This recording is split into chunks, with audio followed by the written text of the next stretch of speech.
मुस्लिम धर्म में Mecca Medina बेहद ही महत्वपूर्ण और प्राचीन धार्मिक स्थल माना जाता है। इस्लाम धर्म में ऐसी मान्यता है कि मक्का मदीना मुसलमानों के लिए जन्नत का दरवाजा है, जिसे महज छू लेने के बाद एक मुसलमान के लिए जन्नत के रास्ते खुल जाते हैं। लेकिन मक्का मदीना के विषय पर कई सारी कहानियां सुनने को मिलती है और इन सभी कहानियों में मक्का मदीना में शिवलिंग की कहानी बहुत मशहूर है। कई लोग इस कहानी पर विश्वास करते हैं तो कई लोग इसे मनगढ़ंत कहानी के बारे में खुलकर चर्चा करते हैं। कई पौराणिक लोक कहानियों में ये सुनने को मिलती है कि मक्का मदीना में भगवान शिव को बंदी बनाकर रखा गया है। यदि कोई हिंदू मक्का जाकर वहां उस शिवलिंग पर जल डाल देता है तो शिव जी मुक्त हो जाएंगे। यही कारण है कि मक्का मदीना में मुसलमानों के अलावा किसी भी धर्म के लोगों का जाना वर्जित है। ये बात सच है या फिर लोगों की कल्पना, ये कह पाना थोड़ा मुश्किल है। मक्का मदीना में शिवलिंग है या नहीं, ये जानने के लिए हमें मक्का मदीना की कहानी को पहले विस्तार से समझना होगा, जिसके बाद ही हम ये बात स्पष्ट रूप से जान पाएंगे कि मक्का मदीना में कोई शिवलिंग है भी या नहीं। मुस्लिमों का सबसे पवित्र धार्मिक स्थान मक्का मदीना अरब में स्थित है। प्रतिवर्ष पूरी दुनिया से लाखों की संख्या में मुस्लिमजन मक्का मदीना में अपने गुनाहों की क्षमा मांगने के लिए और जन्नत पाने की इच्छा से जाते हैं। जिस तरह हिंदू 4 धाम तीर्थ करने के लिए जाते हैं, ठीक उसी तरह मुस्लिम तीर्थ करने के लिए मक्का हज करने जाते हैं। किंवदंती है कि मक्का में एक पवित्र काबा है, जिसका चक्कर लगाकर चूमने पर हज की यात्रा पूरी मानी जाती है। मक्का पहुंचने के लिए हज यात्रियों को पहले मक्का की राजधानी जेद्दाह, या यूं कहें कि वो बंदरगाह जहां से लोग मक्का में प्रवेश करते हैं, उसे पार करना होता है। जेद्दाह अंतर्राष्ट्रीय हवाई अड्डे का भी मुख्य स्थान माना जाता है। जेद्दाह से मक्का जाने तक के पूरे मार्ग में हर तरह की नियमावली और निर्देशों का उल्लेख रहता है। जेद्दाह में यह निर्देश पहले दिया जाता था कि काफिरों का मक्का में आना मना है। बता दें, यहाँ काफिर शब्द का प्रयोग नास्तिक लोगों को दर्शाने के लिए किया जाता था। हालांकि बाद में काफिर शब्द की जगह नॉन मुस्लिम और गैर मुस्लिमों का शब्द का उपयोग किया जाने लगा। जेद्दाह से मक्का जाने तक के रास्ते में जितने भी निर्देश दिए जाते हैं वो अधिकतर अरबी भाषा में ही होते हैं। हिंदू तो हिंदू, इस क्षेत्र में ईसाई,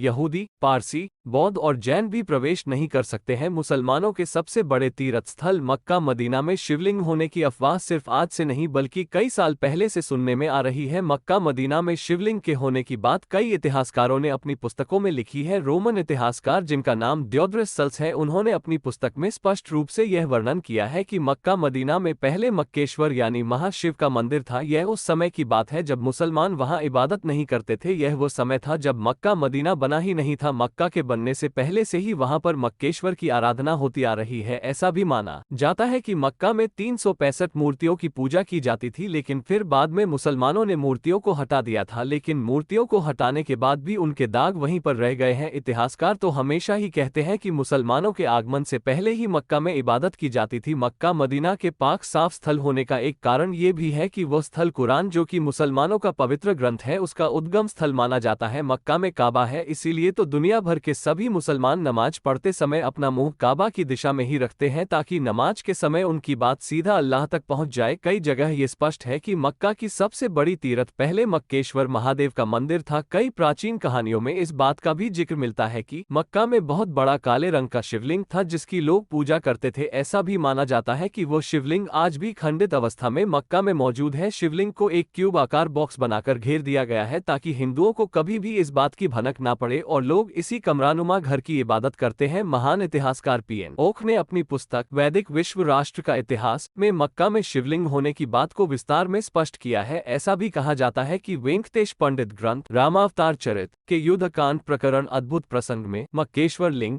का उल्लेख किया गया है, जिससे स्पष्ट होता है कि मक्केश्वर शिवलिंग सच में मौजूद है। पौराणिक ग्रंथों में ये भी कहा जाता